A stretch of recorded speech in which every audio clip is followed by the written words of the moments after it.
Então, gente, nessa aula a gente vai começar a ver as definições sobre ácidos e bases. Primeiramente, veremos a definição das palavras em si, ácidos e bases. Depois, a gente vai ver como surgiram as primeiras ideias na visão científica sobre esses conceitos, sendo as teorias de Arrhenius, Bronsted e Lowry e Lewis. Nessa aula, a gente vai ver até Bronsted e Lowry e seguiremos até as próximas vendo essa teoria. Somente nas últimas aulas a gente vai ver sobre Lewis, porque a teoria de Bronsted e Lowry é bastante comprida, mas não difícil. Então, a palavra ácido, ela vem da palavra latim ácidos, que significa azedo.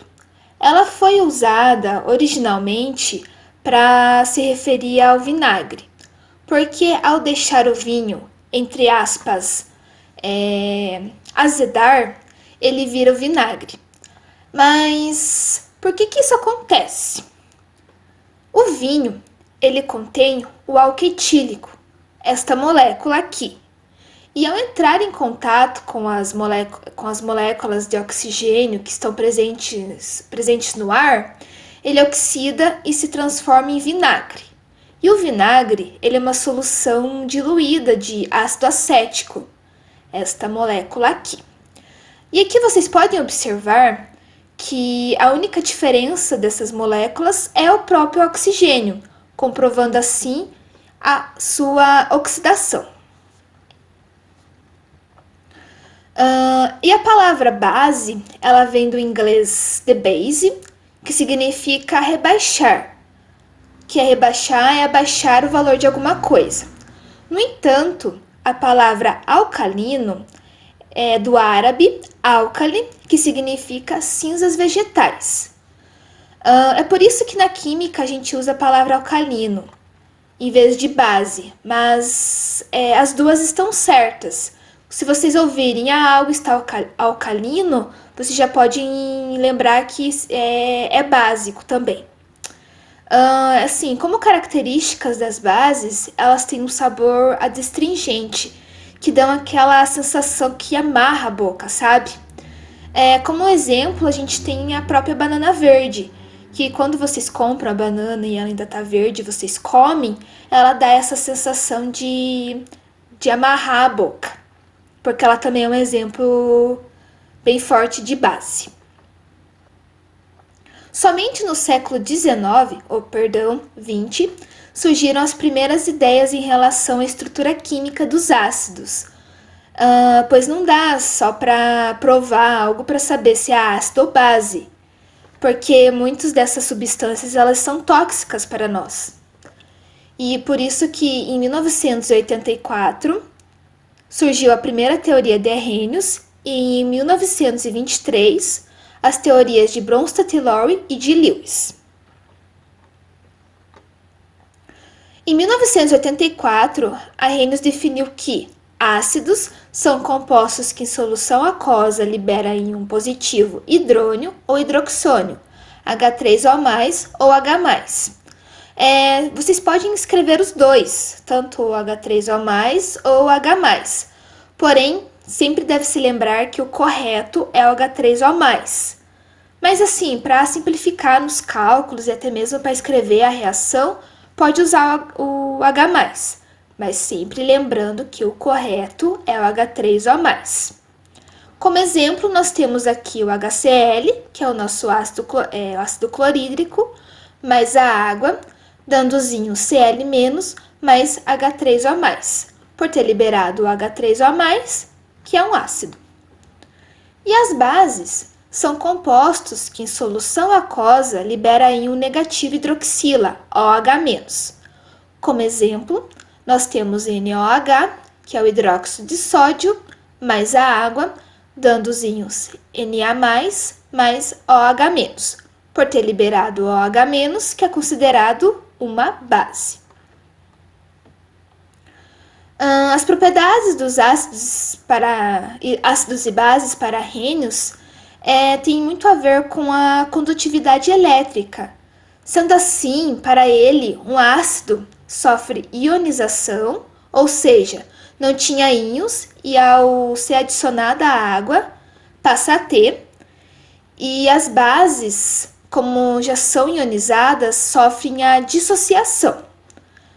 Para relembrar esses conceitos de ionização e dissociação, eu deixei aqui nesse QR Code ou no link um vídeo, acho que tem menos de 2 minutos, no máximo 2 minutos, de um experimento para relembrar sobre esses conceitos.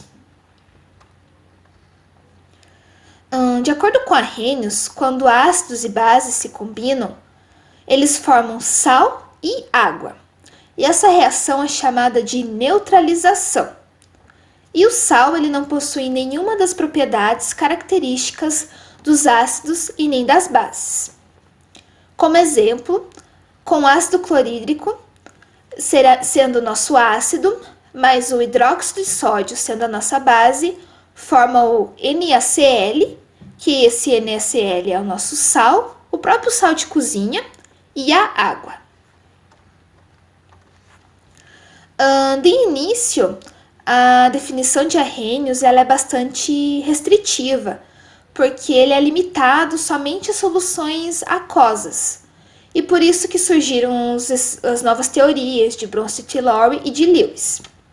Então, em 1923, o químico dinamarquês Bronsted e o químico inglês Lowry, em trabalhos separados, eles propuseram as definições sobre ácidos e bases. Então, os ácidos, eles são espécies químicas que doam prótons H+, e bases são espécies químicas que aceitam prótons H+. Nós podemos chamar o H+ de próton, pois o hidrogênio ele possui um próton e um elétron. Se ele perder esse elétron, ele fica apenas com um próton e deficiente de elétrons. É por isso que a gente pode chamar o próton, o H+ de próton, porque a gente não escreve esse 1 aqui. E como a gente não escreve, fica apenas H+. E aqui, ainda utilizando a reação do ácido clorídrico, quando uma molécula de ácido clorídrico ela se dissolve em água, ele doa um próton para a molécula de água vizinha. Essas reações elas são chamadas de reação de transferência de próton. A definição de Bronsted-Lowry também pode ser chamada de transferência de prótons. Então, um ácido ele sofre a desprotonação, ou seja, ele perde um próton ou H+, e uma base ele sofre a protonação, ou seja, ele ganha um H+, um próton. Aqui no exemplo, o ácido clorídrico ele é o ácido porque ele sofre a desprotonação, perdendo esse próton aqui e se tornando o íon cloreto. E a água, como base, ela ganha esse próton, sofrendo a protonação, tornando-se esse íon hidrônio, H3O+. Ainda com esse conceito de Bronsted-Lowry, as espécies químicas que se diferem uma das outras pelo próton transferido, elas formam um parácido conjugado.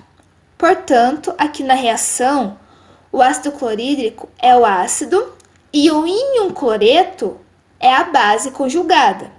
Assim como na água é a base e o parácido conjugado é o íon hidrônio. Aqui em todas as reações há necessariamente a produção de 2 pares ácido-base conjugados. Como aqui no exemplo, a amônia recebe um próton da água, tornando-se um íon amônio, e a água perde um próton, se torna o íon hidroxônio. O íon hidróxido, desculpa. E os pares ácido-base conjugados na reação são a amônia, como ela ganhou um próton, ou seja, o hidrogênio, ela é a base. E o par ácido é o íon amônio, NH4+. E a água, como ela perdeu um próton, ou seja, esse H aqui, ela é o ácido. E o íon hidróxido é a sua base conjugada. A vantagem dessa teoria é que mesmo na ausência de um solvente, ou seja, da água, a gente pode ter uma reação de ácido e base, que torna esse conceito um pouco mais geral do que da teoria de Arrhenius, que somente se restringe a soluções aquosas. Como exemplo, a gente tem aqui o ácido clorídrico e a amônia. Os pares ácido-base conjugados na reação são o ácido clorídrico é o ácido e o par conjugado é a base em um cloreto, assim como a amônia é a base e o par conjugado é o ácido em um amônio. Essa reação ela pode acontecer na fase gasosa, pois quando vocês forem fazer algum experimento e usar ácido clorídrico e amônia, vocês vão ter que abrir ela na capela, porque ao abrir na capela ela forma uma névoa branca, que é devido à formação desse cloreto amônio aqui, o NH4Cl. Assim como a teoria de Arrhenius, quando ácido e base são combinados, o resultado é uma reação de neutralização.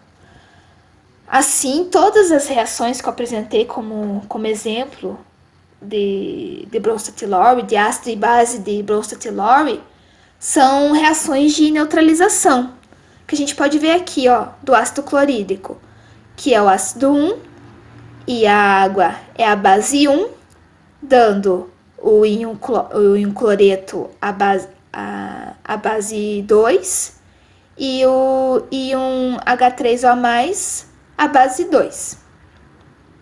Desculpa, o ácido 2. Assim como aqui da amônia, a água sendo ácido, a amônia a base 1 e o NH4 sendo o ácido 2 e o OH- como a base 2.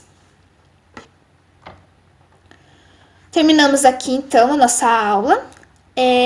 Como um spoiler, na próxima aula a gente vai ver, no próxima videoaula a gente vai ver sobre as forças dos ácidos e bases e do porquê de algumas reações usamos a seta única em outras seta dupla.